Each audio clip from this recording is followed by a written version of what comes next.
Ah, leave me alone, you asshole. I'm not going anywhere.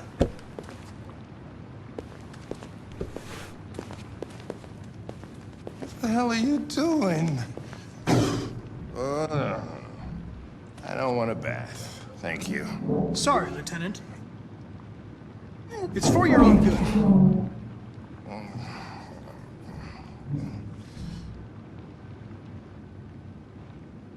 Ah! Ah! Turn it off!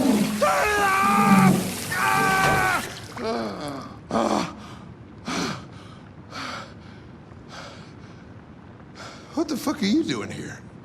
Over the past several years, I've kept up with Quantic Dream's games. In fact, when I got my PS3 in 2011, Heavy Rain was one of the first games I wanted to play. I was super hyped for the pseudo-realistic mocap performances, and it was a procedural cop drama mystery to boot.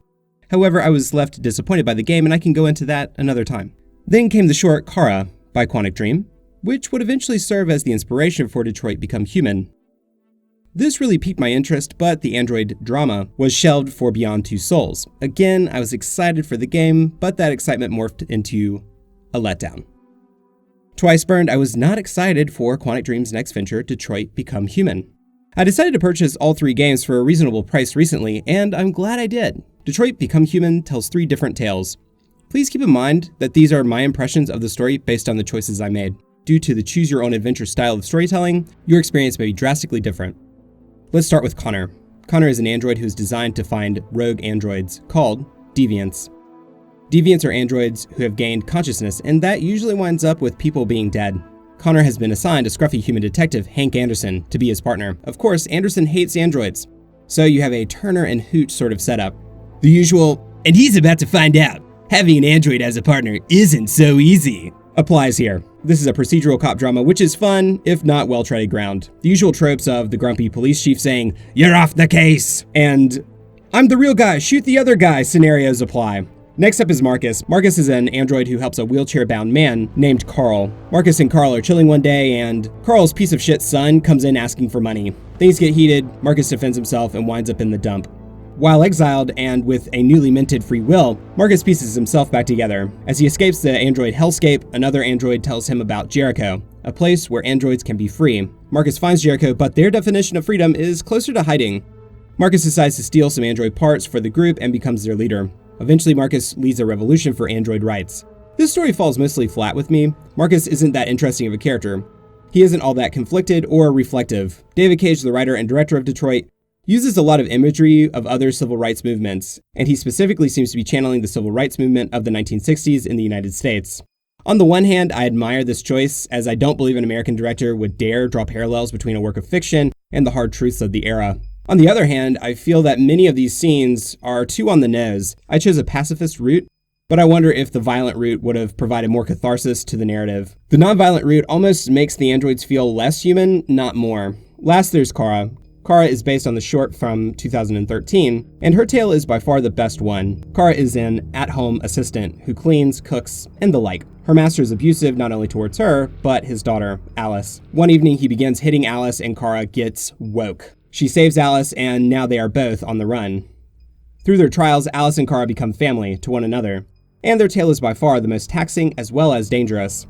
At the core of Kara's story is the meaning of family. What does it mean to be a parent, a guardian, and a caretaker? While this was my favorite story, it was also the greatest disappointment. I'll be making a separate video on why it's a disappointment, so please check it out if you've completed the game. The most interesting aspect of Detroit Become Human's tale is actually within its setting. Generally speaking, science fiction explores worlds with high technology and higher standards of living.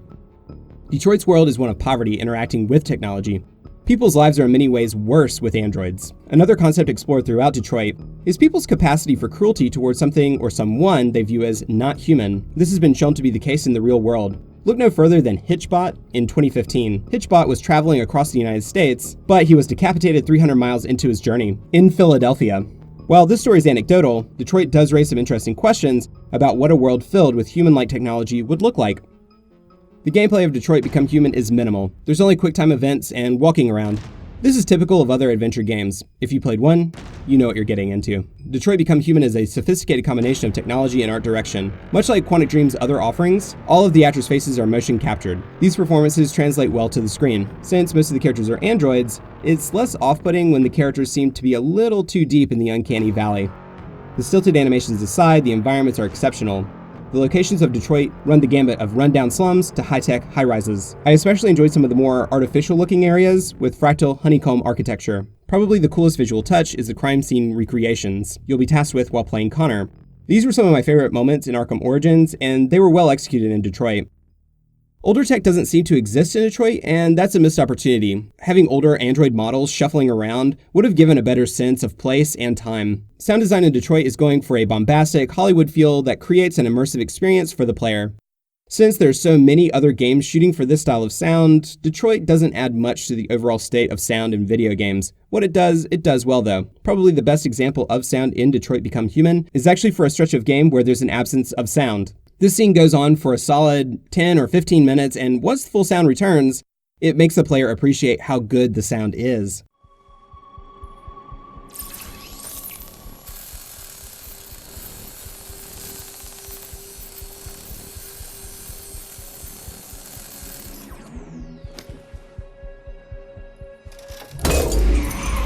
Here it comes.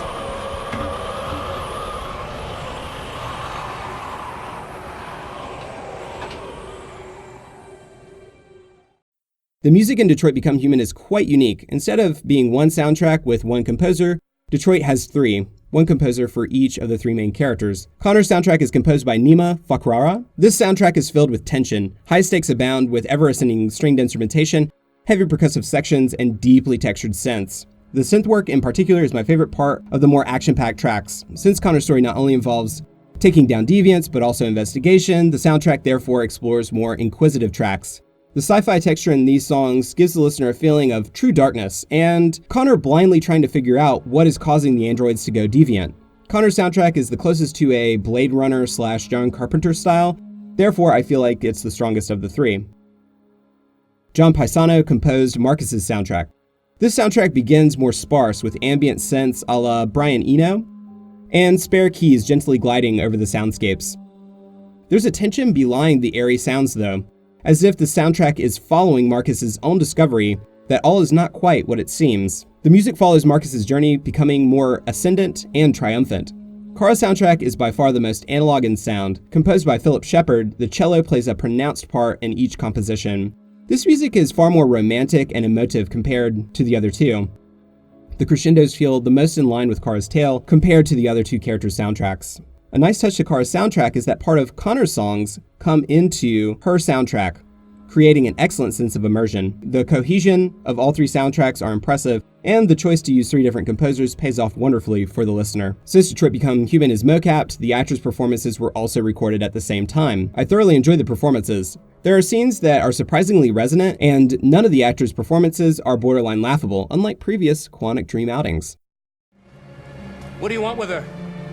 I need to talk to her. She doesn't want to talk. Go away. Please, I really need to see her. I'm Rose. What can I do for you? I was told you could help us.